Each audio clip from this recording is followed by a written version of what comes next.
Welcome to Milan Magic Quick Hit. I'm Christine Brennan, and I'm here in the figure skating arena late after the second night of the three-night team competition. And I am joined by my co-host and dear friend, Brian Boitano. Brian, how are you doing? Well, I'm really excited to talk to you about this because you were actually in the building and I was watching from the Winter House in Boitano's lounge here. So I'm wondering all the information that you gathered for me. Oh, well, you know what? This is so fascinating. I think let's start, with the big news. And USA Today, we were honored to break the news that Ilia Malinin, who had a shaky short program, we'll talk about that in a minute, but he did not perform his best in the short program part of this team competition, is going to be skating the long program Sunday night. It will be the last of the three events that are left in this team competition. He will be the United States skater in the men's long program. And I know you and I have talked about this in the past, Brian. I know you were thinking he should not do that because, of course, 48 hours later is the men's individual event, which is all important, so much more important. What do you think now that the Yeah. news is that he will, in fact, Ilia will be skating that long program? Yeah, I was hoping that he wouldn't do the short and the long. But after I saw his performance tonight, I kind of figured that he would be angry at himself for making, even though he skated fine, it wasn't, it's not the individual competition. And in any other given day, that probably would have still won. But because Yuma Kageyama was like lights out of this world so good, it didn't win tonight. But I know Ilian how he works, and he's probably angry and he probably wants to show everyone that he can skate really well and so that just him coming out and doing the long program is also going to be exhausting. But if he goes out and he lays out a long program because he's angry with seven quads and he just skates lights out, there is a natural peak and valley that a skater has in their skating. And so will he be able to get back up in 2 days when he has to do his individual short program just 2 days after that? Look, if anyone can do it, it's Ilia Malinin, but it's hard for anyone on Olympic ice to do just an individual short program and a long program. But to do what he has to do 4 times, short, Yeah. long, within that period of time, it's really, really difficult. So I'm concerned about that.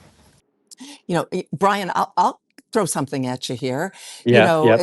As you mentioned, Kageyama, who is the Olympic silver medalist from 2022 behind Nathan Chen, I mean, an excellent skater. He beat Ilia Malinin, who was not sharp, not at his best, good enough, but not at his best, by 10.67 points in the head to head in this Saturday night competition. 10.67 points. Now, we have no idea what the future holds, how they'll skate in the men's individual event. This is the team, obviously. But if, in fact, it might be Kageyama's competition now to lose, for Ilia then to skate the long in the team, which we agree completely is nowhere near as important as that individual event. Of course, that's what you won in 1988. No way is it Yep. the same. Yeah. But he comes in and saves the day. We'll get into the math here in a minute because this is going to get close. I think it's going to be the Yeah. U.S. is ahead by 5 points right now. USA has 44 points as we're talking here, just after midnight in Italy. And Japan has 39, Italy has 37, Canada 35, and Georgia has 32. So the U.S. is ahead by 5. But what's going to happen with the pairs competition? You've already had the ice dance came of the long program, their free skate, and Chalk and Bates just nailed it and got the 10 points for the U.S. They won that. So now the pairs, and Japan won the pairs in the short program and very well might win this part of the competition too. And the U.S. could actually, finish fifth, and that will be 4 points that they catch up on. Again, math problem here. Sorry, folks. It could be a 1 point differential going into the women and then going into the men. And then we'll see, 1 or 2 or 2 points at that point. So if Ilia comes in and saves the day and has that great skate and wins the U.S. the team gold medal, It's not the men's. I know that. You and I both know that. But that's pretty significant, at least I think. What do you think? Yeah, and well, this is okay. This is the thing.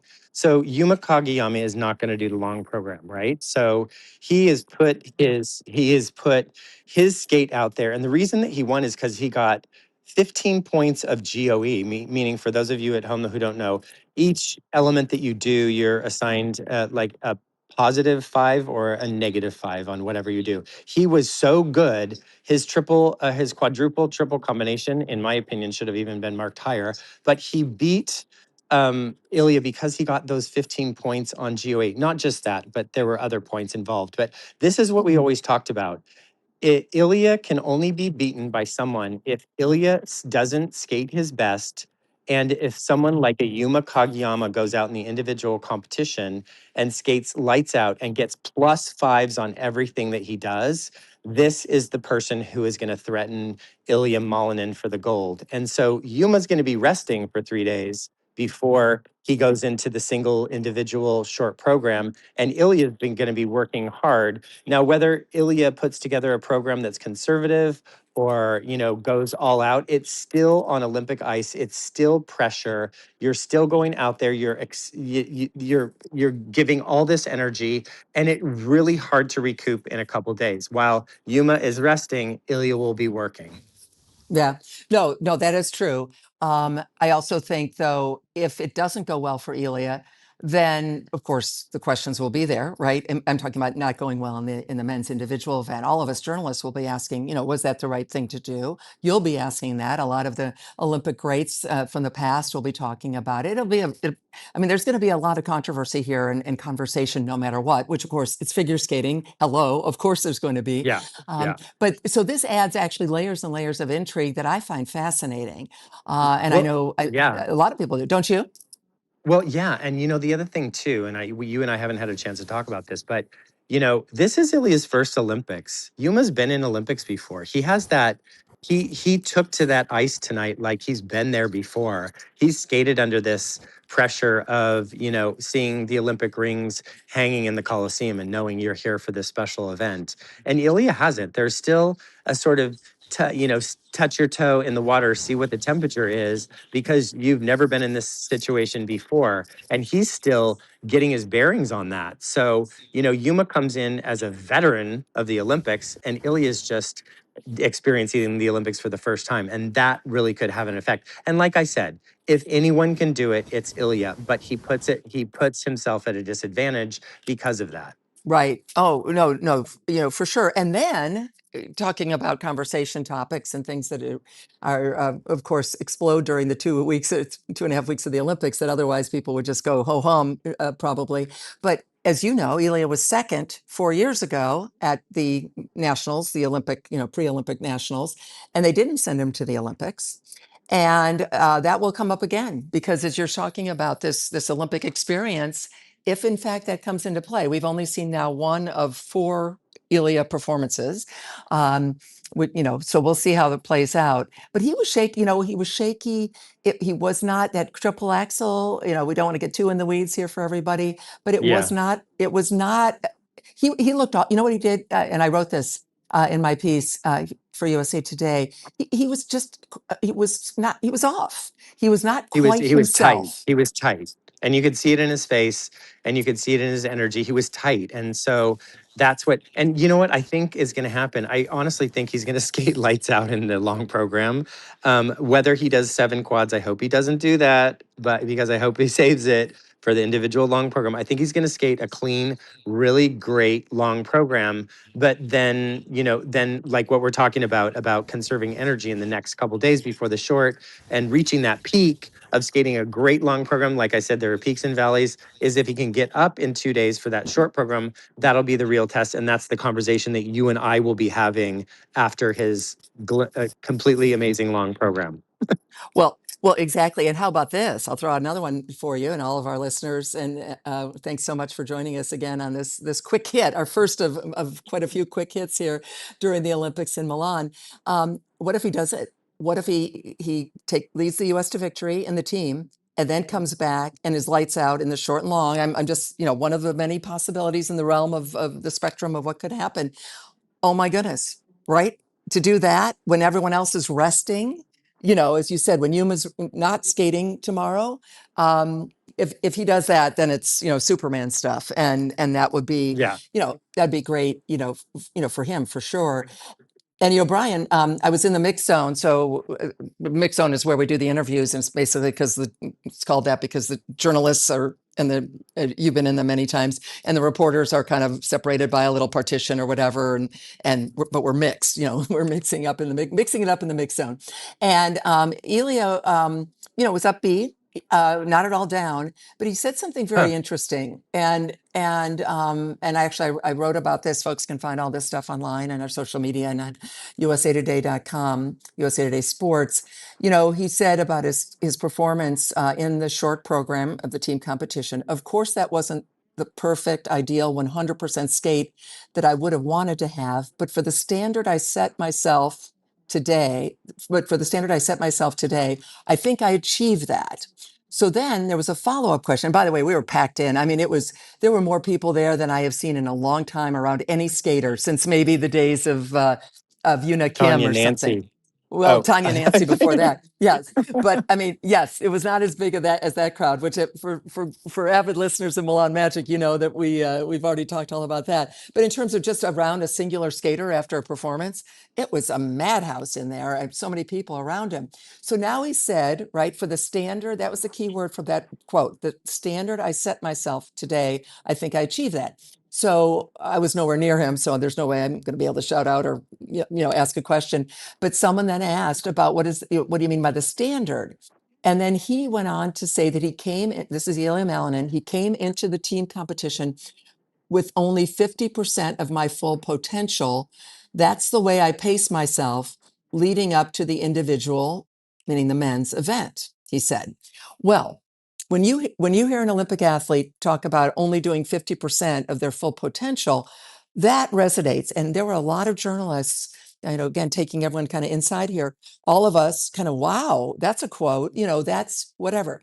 I listened to that. You and I both know exactly what he was talking or guessing what he talked about. I went to his agent, Ari Zakarian, and Ari actually told me, so we have this USA Today exclusively, that Malinin didn't mean to infer that he was only giving 50% of his energy to the team event. And Ari Zakarian's quote is, he didn't mean it the way he sounded. Again, he didn't mean it the way it sounded. He is pacing himself because of the few days ahead of him. But he always gives 100%. This is a chess game, his agent said, the team competition and then the men's event. You have to be smart and be prepared for a long week. But there was a controversy and potentially a big controversy. Top athlete says he's only giving 50%, right? That's a headline, especially and so I'm glad I was able to get Ari Zakarian, the agent, to explain it. What do you make of all that?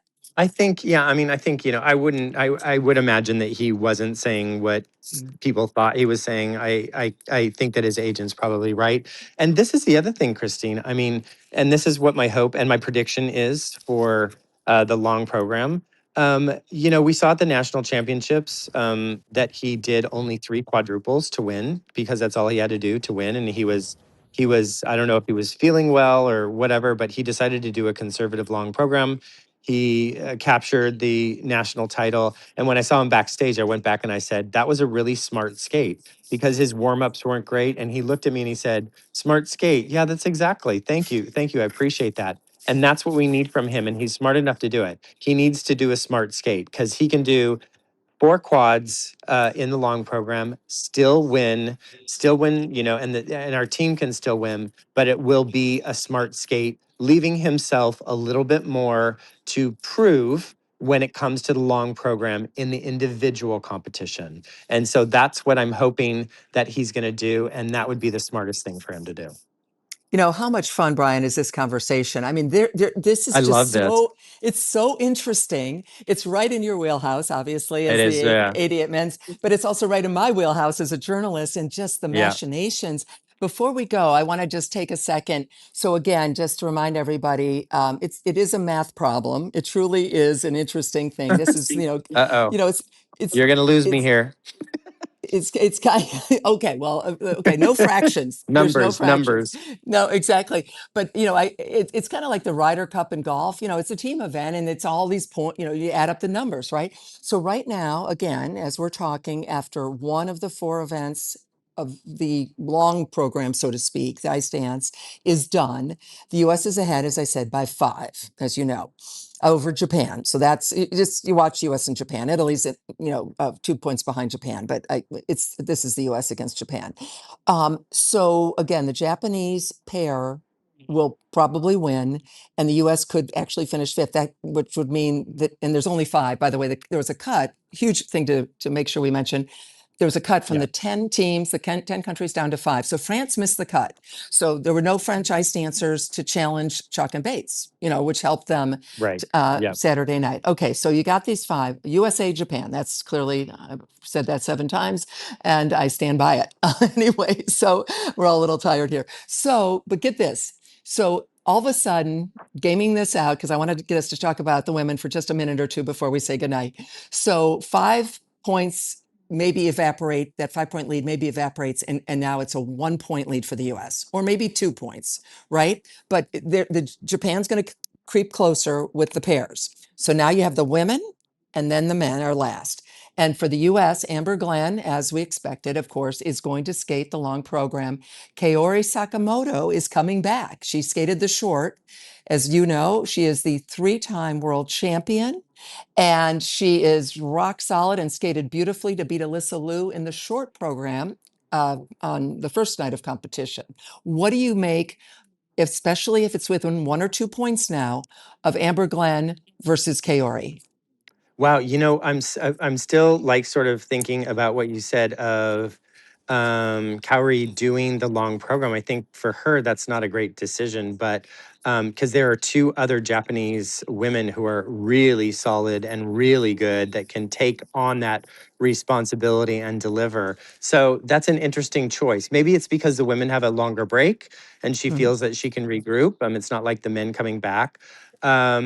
But, I mean, Amber, I think this is, first of all, I think this is great for Amber because I think it's going to be great for her individual competition to get her feet wet on Olympic ice, to deal with the stress, because we've seen Amber has had some fragile times dealing with stress in the past. She had a good national championships. We have seen her also struggle to put a good short program and a long program together in one competition. So that's her goal. If she can put together this in the individual competition, if she can put together one or a good short program, good long program, then she could definitely be in medal contention. So I'm thinking that for her skating the long program in the team event is going to actually help that, because she's going to get her feet wet, and if she skates great, it's going to give her so much confidence. And I just have this feeling that she's gonna do a great job, and then it's going to help her individual performance as well.